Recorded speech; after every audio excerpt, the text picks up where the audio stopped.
Welcome to Let Me Fix This. Enjoy the video. In this video, I will show you how to make cupcake paper flowers. First, let's gather our essential supplies.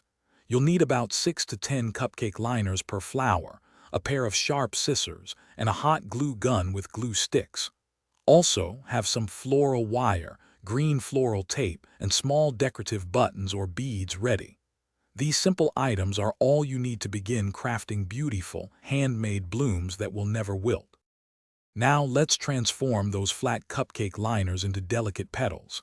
Take each liner and flatten it out perfectly. Then fold it in half and fold it in half once more, creating a small quarter circle. With your scissors, carefully round the outer, open edge to give it a soft, petal-like curve. Finally, snip a tiny hole at the very tip of the folded point, which will be crucial for assembly. With your petals ready, it's time to build your beautiful bloom. Take a piece of floral wire, about 6 inches long, and thread 6 to 10 of your prepared cupcake liners onto it through the small holes you cut.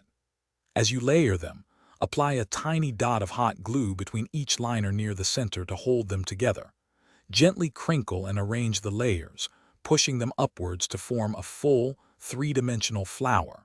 Secure the base with a final dab of glue.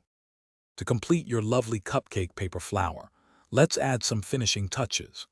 Begin by wrapping the floral wire stem with green floral tape, starting from the base of the flower and working your way down to give it a natural, leafy appearance. Next, glue a small button or a sparkling bead into the very center of your flower for a decorative touch.